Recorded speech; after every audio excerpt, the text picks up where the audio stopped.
어린 아들을 키우고 있는 제 친구는 조미김이 아이를 키운다고 말했습니다. 조미김에 밥만 있으면 한 끼가 완성되니까요. 여러분, 이렇게 먹으면 굉장히 영양이 부족할 것 같은 생각이 들죠? 그런데 김은 사계절 언제 먹어도 맛있는 식품이잖아요. 그렇지만 맛이 제일 무르익는 제철은 있긴 있습니다. 10월 말부터 채취를 시작해서 겨울 무렵에 맛이 제대로 드는 거죠.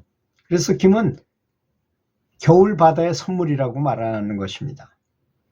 근데 요즘 놀라운 보고가 들어왔는데요. 미국 월스트리트 저널에서 한국의 슈퍼푸드 중 하나로 김을 꼽았습니다. 그것도 단백질이 많은 식품이 많잖아요. 여러분 잘 아시는 식품들 많이 있잖아요. 콩이니 뭐 닭가슴살이니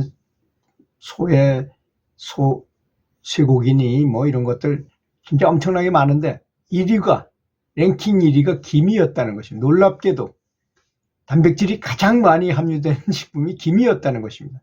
그래서 장수한 어르신 보면 저녁 때 굽굽하고 이렇게 간식이 생각나면 이 양반은 아무 조미하지 않는 그 김을 몇 장을 드세요. 그걸로 대신하는데 그것이 그렇게 영양가가 높고 단백질이 풍부한지를 몰랐잖아요, 우리는. 그리고 채식주의자들은 단백질 굉장히 저도 그랬어요. 그래 단백질을 부족하기 때문에 살도 빠지고 노화도 빨리 오고 채식주의자니까 아무래도 단백질이 부족해서 영양의 불균형이 오지 않겠나 해서 견과류도 많이 먹고 하여튼 콩도 많이 먹고 여러 가지를 하다 보니 굉장히 배가 트러블이 많이 일어나고요. 아주 굉장히 안 좋더라고요. 그래서 울산에 있는 새아침 원장님이라는 내과 의원을 개원한 비건 채식주의자인 의사 선생님이 계셔가지고 아는 분이라서 전화를 드렸어요. 아니 원장님, 어떻게 채식주의자들이 영양 불균형인 것 같은데 어떻게 해야지 단백질을 섭취할 수 있습니까? 하고 물어봤더니 아니 단백질을 일부러 섭취할 필요가 뭐가 있습니까? 하고 오히려 반문을 하시는 거예요. 아니 채식주의자들한테 단백질이 부족하지 않습니까? 그랬더니 단백질 부족증은 아주 최빈국 이런 데만 일어나는 거고 우리나라에서 자기가 40년 동안 이 병원을 운영했지만 단 한 명도 못 봤다는 겁니다. 오히려 모든 사람들이 병에 걸려서 병원이 10,000원이고 병원에 사람이 환자로 득실득실 하는 이유가 단백질 과잉 때문에 병원을 찾는다는 것입니다. 오히려 참 놀라운 일 아니겠습니까? 그러니까 음식을 가짓수를 제대로 맞춰가지고 영양 균형을 그냥 채식이 푸성기라도 이렇게 여러 가지 종류를 많이 해가지고 먹으면 전혀 문제가 없습니다. 선생님 이렇게 얘기를 해주더라고요. 저는 그래서 그다음부터 이제 그 견과류를 적게 먹고 이렇게 먹으니까 아주 속이 편안하고 아무 문제가 없더라고요. 영양이 부실하다는 생각을 못 하겠더라고요. 그래서 김은 맛있기도 하지만 알고 보면 정말 영양이 아주 풍부한 것입니다. 김은 단백질의 보고이고 김은 바다에서 건져 올린 단백질 넘버원입니다. 김은 매일 밥상에 올려도 물리지 않을 수 있죠. 물리지 않고 계속 먹을 수 있는 든든한 밥 친구입니다. 그 김 한 장에 그 충무김밥 같은 거는 김에다가 그냥 맨밥을 쌌는데도 아무 지장 없잖아요. 왜 뱃사람들이 빨리 가 나가서 일해야 되고 하니까 그렇게 했던 것 같아요. 그래서 뱃사람들을 위해서 만드는 게 충무김밥이었다는데 그게 이제 전국으로 퍼져가지고 굉장히 유명해졌죠. 왜 그러냐? 단백질의 보고이기 때문에 그렇습니다. 2 내지 3g 정도 내밖에 안 되는 김 한 장에 영양소가 얼마나 많은지 한번 알아볼까요? 필수 영양소인 단백질, 탄수화물 함량이 70 내지 80%나 된다는 것입니다. 그런 식품이 어디 있겠어요? 마른 김 5장에 든 단백질이 마른 김 5장에 든 그 단백질이 달걀 하나하고 맞먹는다는 것입니다. 여러분 놀라운 거 아니겠습니까? 달걀이 아직 굉장히 많은 단백질이 있다고 우리는 느껴지잖아요. 그런데 김 5장하고만 먹는다는 거예요. 너무나 놀라운 일 아니겠습니까? 김은 바다에서 나는 대두라고 말합니다. 콩이란 얘기죠. 대표적인 단백질 식품인 콩에 빗대어 바다에서 나는 대두다, 이런 별명이 붙었다는 것입니다. 정말 이 채식주의자들에게는 영양의 균형을 맞추는 게 굉장히 중요하다고 저는 생각하는 사람이거든요. 보통 이게 영양의 균형을 잘 안 맞추고 대충 먹는 분들 중에서 정말 너무 영양이 부족해가지고 이 치아도 빨리 상하고 골밀도도 낮아지고 하는 분도 있어요. 골밀도를 높이는데 반드시 운동을 해야 된다는 것. 뼈를 쾅쾅 울려주고. 그래서 허리 아픈 사람도 가장 좋은 방법이 뭔가, 어떤 유튜브를 제가 보니까 그런 말이 나왔더라고요.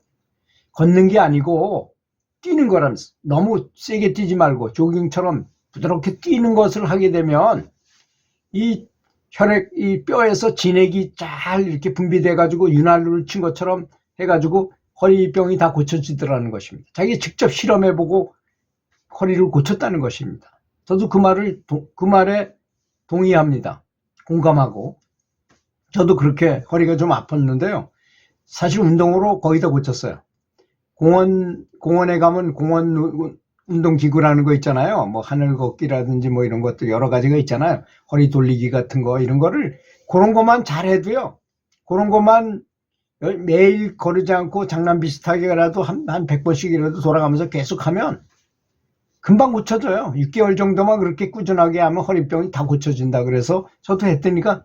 그리고 슈퍼맨 운동이라고 이렇게 팔 들고 엎드려서 이렇게 다리 들고 팔 드는 동작이 있잖아요. 그거를 하루에 50번씩 꼭 합니다. 그러면 뒤에 이 등에 있는 기립근이 강해지거든요. 허리가 확실히 안 아파요. 이거는 근육을 키워가지고 안 아픈 거기 때문에 완벽한 겁니다. 뼈를 맞추거나 뭐 마사지 정도 해가지고 고친 거 가지고는 고칠 수가 없는 거예요, 사실. 그 마사지를 해서 도수치료하는 사람도 그렇게 말을 하더라고요. 선생님, 이건 운동을 하십시오. 운동을 해가지고 고치는 것이 가장 바람직하다는 것입니다. 그리고 이 콩 한 장에는 무기질이 10% 가까이 함유되어 있어요. 우리가 필요로 하는 영양제로 먹는 거, 칼슘, 마그네슘, 아연, 망간, 그리고 함유하고 있는 영양소 구성들도 그런 편입니다. 김은 다양한 영양소를 포함하고 있다는 것이죠. 사실 칼슘, 마그네슘, 아연, 망간 같은 거는 꼭 바깥에서 안으로 섭취해 줘야 되는 거잖아요. 나이 들어가지고 특히 더 그렇죠. 근데 김을 먹으면 이게 다 해결이 되니까 그 노인네가 아주 오래 사신 데는 김을 간식으로 매일 많이 드신 데는 충분한 이유가 있었던 것입니다. 그리고 비타민 A와 비타민 B1, B2, B6, B12, 비타민 C, E, 이렇게 다양한 비타민을 포함하고 있는 것입니다. 니아신과 콜린 등의 함량도 높습니다.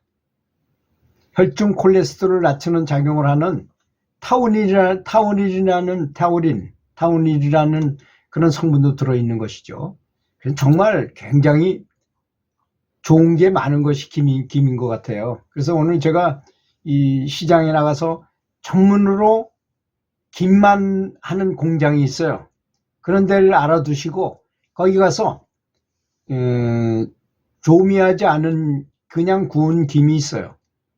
소금을 안 바른 거, 소금 처리를 안 하고 그냥 굽기만 한 김이 있어요. 그걸 5,000원에 그전에 5장인데 이번엔 물가가 올라가지고 4장을 주더라고요. 4뭉치를 줘요. 그걸 10,000원어치 사가지고 오니까 뭐 이 정도면 한 몇 달을 먹을 것 같아요. 매일 2장, 3장 이렇게 먹는다 하더라도.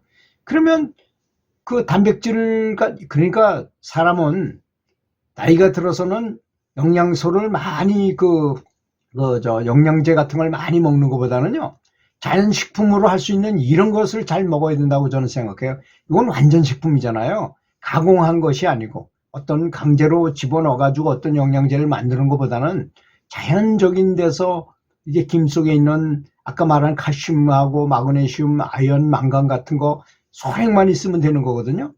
잘못하면 오히려 그 영양제를 먹어가지고 득되는 게 그렇게 없더라고요.